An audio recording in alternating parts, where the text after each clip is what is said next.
हर हर महादेव दोस्तों। 25 जुलाई 2025 सावन शुक्रवार प्रतिपदा तिथि के दिन एक हल्दी दीपक से कर लेना, यह एक उपाय होगी। हर मनोकामना पूरी मिलेगी, सभी दोषों से मुक्ति, इतना धन आएगा कि संभाले नहीं संभलेगा। भगवान भोलेनाथ जी के आशीर्वाद से पूरे साल धन बरसता रहेगा। दोस्तों, जैसा कि आप सभी लोग जानते हैं कि 25 जुलाई को सावन शुक्रवार प्रतिपदा तिथि पड़ रहा है, इसीलिए यह दिन बहुत ही खास है। क्योंकि देखिए दोस्तों, गुरु जी ने कहा है कि जब भी सावन शुक्रवार प्रतिपदा तिथि पड़े तो आपको सिर्फ और सिर्फ एक हल्दी दीपक वाला उपाय करना चाहिए। यह उपाय इतना खास है कि अगर आपने सही मुहूर्त पर सही क्रिया अनुसार एक हल्दी दीपक वाला उपाय कर लिया, जो प्राचीन काल के समय का महा उपाय है, तो मान के चलिए दोस्तों, भगवान भोलेनाथ जी के आशीर्वाद से आपके जीवन का कितना ही बड़ा दुख हो, उससे आपको मुक्ति मिल जाएगी। आपकी कोई भी मनोकामना हो, मान लीजिए आप नौकरी की तैयारी कर रहे थे, आपकी नौकरी लग जाएगी, आपका बंद पड़ा व्यापार चल पड़ेगा। जिस बीमारी से आप बहुत दिनों से परेशान थे, उस बीमारी से आपको मुक्ति मिल जाएगी। आपके जीवन में धन आना शुरू हो जाएगा। आपके जीवन में धन आने के सारे रास्ते खुल जाएंगे और मान के चलिए दोस्तों, फिर आपको किसी भी प्रकार की परेशानी का सामना नहीं करना पड़ेगा। इसीलिए दोस्तों, इस दिन आप लोगों को इस वाले उपाय को जरूर कर लेना है। भले ही आपने पूरे साल भर इस उपाय को ना किया हो, पर अगर आपने इस सावन शुक्रवार प्रतिपदा तिथि के दिन अगर इस वाले उपाय को कर लिया, तो आपको इस उपाय को करने का वह फल मिलेगा जिसकी आपने कभी कल्पना भी नहीं करी होगी। इसीलिए आप लोग इस एक हल्दी दीपक वाले उपाय को एक बार जरूर कर लेना, ताकि आप लोगों के हाथ से यह मौका न जा सके और आपको इस उपाय को करने का फल मिल सके। दोस्तों, यह उपाय पंडित जी ने अपनी अभी की ही शिव महापुराण की कथा में बताया है, जो इस उपाय को आज हम आपको बहुत अच्छे से समझाने वाले हैं। इस वीडियो को देखने के बाद इस उपाय को समझने के लिए आपको कोई और वीडियो को देखने की जरूरत नहीं पड़ेगी। तो चलिए दोस्तों, उपाय को शुरू करते हैं। उससे पहले, हे भगवान भोलेनाथ, आपके इस वीडियो को जो भी लाइक और चैनल को सब्सक्राइब करें, उसके जीवन में कभी दुख दर्द मत आने देना। साथ ही साथ कमेंट बॉक्स में 5 ओम नमः शिवाय जरूर लिखें, ताकि भगवान भोलेनाथ जी की कृपा आप सभी को प्राप्त हो सके। इसी के साथ मैं आप सभी को बता दूं कि आप लोग वीडियो को पूरा नहीं देखते हो, को काट काट कर देखते हो और गलत गलत उपाय को कर लेते हो, तो आपसे निवेदन है कि वीडियो को पूरा जरूर देखें। देखिए दोस्तों, यह सावन शुक्रवार प्रतिपदा तिथि का दिन यह इतना खास होता है, इतना महत्वपूर्ण होता है। देखा गया है कभी कभी बड़े बड़े पूजा पाठ अनुष्ठान से जो मनोकामना पूर्ण नहीं होते, वह सावन शुक्रवार प्रतिपदा तिथि के दिन एक छोटे से उपाय करने से ही आपकी मनोकामना पूर्ण हो जाती है। और बहुत सारे लोगों ने इस उपाय को किया भी है और उनको इस उपाय को करने का फल भी जरूर मिला है। अगर आप लोग भी इस उपाय को करना चाहते हैं, तो आप इस उपाय को पहले अच्छे से समझ लेना, सुन लेना, उसके बाद करना। आपको इस उपाय का फल जरूर मिलेगा और इस उपाय को कर लेने से आपके घर में चाहे किसी भी प्रकार की दुख और समस्या क्यों ना चल रही हो, आपको उसका कारण भी नहीं पता है कि भाई यह समस्या किस कारण से चल रही है, उसका कुछ भी कारण हो सकता है, जैसे पितृदोष हो सकता है या किसी भी तरह का मंगल दोष भी हो सकता है, तो इस दिन आप लोगों को यह वाला उपाय कर लेना है। ये एक ऐसा उपाय है जिस उपाय को अगर किसी विशेष दिन पर किया जाए, तो भाई उस विशेष दिन का जो है वह तो हमें मिलता ही मिलता है, पर हमने उस दिन पर इस एक हल्दी दीपक वाले उपाय को किया है तो हमें उससे भी बड़ा फल मिलता है, और फल बहुत जल्दी मिलता है, क्योंकि आप इस उपाय को बहुत ही बड़े और विशेष दिन पर कर रहे हो। तो चलिए अब उपाय के बारे में बात करते हैं, लेकिन उससे पहले आप लोगों को यह जानना आवश्यक है कि आखिर यह उपाय किस समय करना है, किसको करना है और कैसे करना है। तो चलिए हम आगे आपको वीडियो में एक एक करके बता देते हैं। तो दोस्तों, इस एक हल्दी दीपक वाले उपाय को हमें इस सावन शुक्रवार प्रतिपदा तिथि के दिन कैसे करना है, किसको करना है, किस समय करना है और कहां पर करना है, ये सारे सवालों के जवाब आपको इस वीडियो में मिल जाएंगे। और जो ये वीडियो देखेगा भाई, उसको एक हल्दी दीपक वाला उपाय जरूर करना चाहिए, क्योंकि इस दिन शत्रुओं और किसी भी दोष, किसी भी बीमारी से मुक्ति पाने के लिए एक हल्दी दीपक का बहुत ही बड़ा और विशेष महत्व होता है। और जब बात आ जाए एक हल्दी दीपक की, तो यह सोने पर सुहागा वाली बात हो जाती है और यह एक बहुत ही बड़ा उपाय हो जाता है।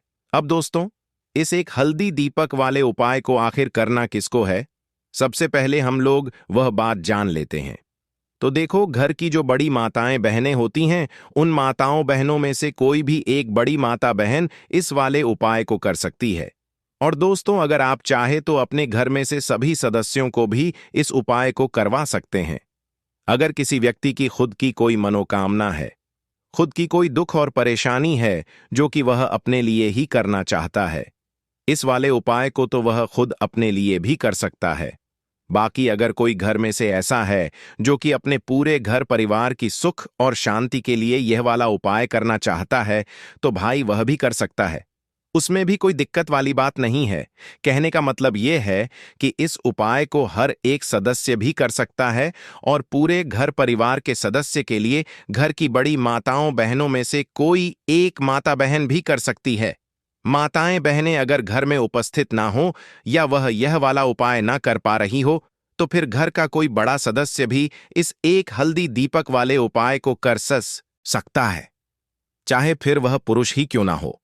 उसमें कोई भी दिक्कत वाली बात नहीं है। अब दोस्तों, एक हल्दी दीपक वाले उपाय को हमें करना कहां पर है? देखो, इस उपाय को हमें मंदिर में ही करना है। बहुत सारे लोग प्रश्न करते हैं, हर एक उपाय को करते समय क्या हम इस उपाय को घर पर या मंदिर में कर सकते हैं? देखो, तो इस वाले उपाय को आप मंदिर पर करोगे तो अच्छा रहेगा, घर में नहीं करना है इस वाले उपाय को। उसके बाद में दोस्तों, जो अगला प्रश्न निकल कर आता है वह यह आता है इस उपाय को लेकर कि आखिर इस उपाय को हमें किस समय करना है, सुबह के समय करना है कि शाम के समय करना है? तो देखो, इस वाले उपाय को आप लोग सुबह के समय भी कर सकते हो और शाम के समय प्रदोष काल में भी कर सकते हो। अब अगर आप पूछो कि भाई साहब सबसे उत्तम समय कौन सा रहेगा इस एक हल्दी दीपक वाले उपाय को करने का, तो हम आपसे बस यही कहेंगे कि इस उपाय को आप शाम के समय करेंगे तो ज्यादा बेहतर होगा, क्योंकि सावन शुक्रवार प्रतिपदा तिथि का दिन है और इस दिन प्रदोष काल के बहुत महत्व होता है। बाकी अगर सुबह के समय भी करेंगे तो भी अच्छा होगा, उसमें कोई भी दिक्कत वाली बात नहीं है। तो अब दोस्तों, जो अगली सबसे बड़ी और महत्वपूर्ण बात आती है वह यह आती है कि सुबह अगर हम उपाय को करेंगे तो हमें कितने बजे से लेकर कितने बजे तक के बीच में करना है, और शाम के समय प्रदोष काल में करेंगे तो हमें कितने बजे से लेकर कितने बजे के बीच में करना है। तो देखो, सुबह जितनी जल्दी हो सके आप उपाय को करने की कोशिश करना। बाकी अगर किसी कारणवश लेट भी हो जाओ, थोड़ी देर भी हो जाए तो देखो, सुबह जितनी जल्दी हो सके आप उपाय को करने की कोशिश करना। बाकी अगर किसी कारणवश लेट भी हो जाओ, थोड़ी देर भी हो जाए, तो 10 या 11 बजे तक भी आप उपाय कर लेना, पर 12 बजे से ज्यादा देरी ना हो, ठीक है? इस बात का ध्यान रखना। उसके बाद में दोस्तों, अगर शाम के समय प्रदोष काल की बात करें, प्रदोष काल का जो समय है होता है वह शाम के 6 बजे से शुरू हो जाता है। मतलब शाम के 6 बजे से लेकर 7 बजे के बीच का जो समय होता है, यह समय प्रदोष काल का समय होता है। इस उपाय को 7 बजे या 8 बजे के बीच में भी कर सकते हो। मतलब शाम के 6 बजे से रात 8 बजे के बीच में आप कभी भी इस वाले उपाय को कर सकते हो, उसमें कोई भी दिक्कत वाली बात नहीं है। परंतु 25 जुलाई सावन शुक्रवार प्रतिपदा तिथि के दिन कोशिश करना कि समय के अंतर्गत ही कर लो। किसी कारणवश ना कर पाओ तो थोड़ा देरी से भी कर सकते हो। तो चलिए, अब हम अपने सबसे पहले उपाय की बात कर लेते हैं। तो दीपक वाला उपाय करने के लिए आपको सबसे पहले जरूरत पड़ेगी एक दीपक। अब यह एक दीपक शुक्रवार की रात अपने घर में इस जगह पर जला देना, बड़े से बड़ा शत्रु भी घुटने टेक देगा। दोस्तों, जैसा कि आप सभी जानते हैं, मार्गशीर्ष महीने की शुक्रवार के दिन बहुत ही शुभ संयोग बन रहे हैं, और इस दिन अगर आप 11 लौंग और 1 कपूर अपने घर में जलाते हैं तो शत्रुओं से हमेशा के लिए आपको छुटकारा मिल जाएगा। अब देखिए, किसी भी व्यक्ति के जीवन में जब शत्रु से परेशान करते हैं तो वह व्यक्ति अपने जीवन में दुखों से बहुत परेशान हो जाता है। शत्रु हमेशा कुछ ना कुछ ऐसा करवाते हैं जिसके बाद नजर दोष लगती है और अच्छा खासा काम भी बिगड़ने लगता है। व्यापार में मदद आने लगता है, लोगों की तबीयत खराब होने लगती है। जरूरी नहीं है कि सामने वाला व्यक्ति जैसा दिखता है वैसा हो। देखिए, बहुत सारे लोग हैं जो बहुत अच्छे होते हैं, है ना? लेकिन कुछ लोग ऐसे होते हैं जो कब आपके शत्रु बन जाते हैं, आपको खुद भी पता नहीं चलता है। एक तो वह शत्रु होते हैं जो सामने से सीधे सीधे हम पर वार करते हैं, है ना? एक शत्रु ऐसे भी होते हैं जो कि पीठ पीछे कुछ होते हैं और सामने से कुछ होते हैं, है ना? नाना। तो ऐसे शत्रु होते हैं गुप्त शत्रु, और ऐसे शत्रुओं से हमेशा आपको बचकर रहने की जरूरत होती है। आप अपने शत्रुओं को शांत भी कर सकते हैं और इस उपाय को करने से आपको शत्रुओं से छुटकारा भी मिल जाएगा। लौंग जो होती है यह शिविर शक्ति का स्वरूप होती है, और आप सभी जानते हैं कि महादेव जिसके साथ होना, साक्षात काल भी आकर उसका कुछ बिगाड़ नहीं पाता है। अच्छा, शुक्रवार का जो दिन होता है यह इतना उत्तम होता है कि आप इस दिन अपने पितरों को प्रसन्न कर सकते हैं, धन प्राप्ति के लिए उपाय कर सकते हैं और शत्रुओं से भी छुटकारा पा लेते हैं। जब 11 लौंग का उपाय और 1 कपूर का उपाय अपने घर पर करते हैं तो बात कर लेते हैं। सबसे पहले उपाय की, जो कि पितरों को प्रसन्न करने के लिए है। देखिए, पितृ जब किसी की किसी से नाराज हो जाते हैं ना, तो उस व्यक्ति के जीवन में बीमारियां, दुख, धन की समस्याएं लगातार बढ़ती हैं। तो कोशिश करें कि हमेशा अमावस के दिन आप अपने पितरों को प्रसन्न करने के लिए उपाय करें। अच्छा, पितृदोष अगर घर में जरा सा भी होता है ना, तो सबसे ज्यादा कष्ट जो आता है वह बच्चों के जीवन पर आता है। बच्चों का मन पढ़ाई में नहीं लगता है, उन्हें आसानी से जीवन में सफलता नहीं मिलती है। बहुत सारे लोगों के यहाँ संतान को लेकर बहुत समस्याएं होती हैं कि संतान नहीं हो रही है ना? तो पितरों को प्रसन्न करने के लिए आपको इस दिन क्या करना है कि सूर्य भगवान को अर्घ देना है। तो थोड़ा सा तांबे का लोटा अगर हो तो तांबे के लोटे में जल भर लें, वरना किसी भी लोटे में आप जल लें। उसके अंदर आपको क्या करना है, थोड़े से अक्षत के दाने डालने हैं, थोड़े से चावल के दाने, थोड़ी सी किसरी डाल लें। अगर लाल फूल है तो लाल फूल डाल लें और सूर्य भगवान को अर्घ दें। अगर भी आप जल चढ़ा देते हैं, अर्घ दे देते हैं, तब भी आपके घर से पितृदोष दूर होता है। तो जब भी आप शुक्रवार के दिन सूर्य भगवान को अर्घ देते हैं, इससे आपके पितृ प्रसन्न होते हैं। साथ ही साथ अगर आप कर सकते हैं तो पीपल का जो पेड़ होता है, इसमें भी हमारे पितरों का वास माना जाता है। तो आपको क्या करना है कि 1 लोटे में या किसी भी बर्तन में आपको जल लेना है। उसमें थोड़े से आपको काले तिल के दाने डालने हैं, काला तिल डालना है। साथ ही साथ आपको क्या करना है, थोड़े से मिश्री के दाने डालने हैं। गुड़ भी आप यहां पर डाल सकते हैं। अब यह मीठा जल आपको पीपल के पेड़ में चढ़ाना है। आपके घर के आसपास जहां भी पीपल का पेड़ हो, आप शुक्रवार के दिन सुबह के समय में पीपल की जड़ में यह मीठा जल चढ़ाएं और अपने पितरों से क्षमा याचना करें। साथ ही साथ दीपक अगर आप लगा सकते हैं तो पीपल के पेड़ के नीचे आपको दीपक जरूर से शुक्रवार के दिन शाम के समय में लगाना चाहिए।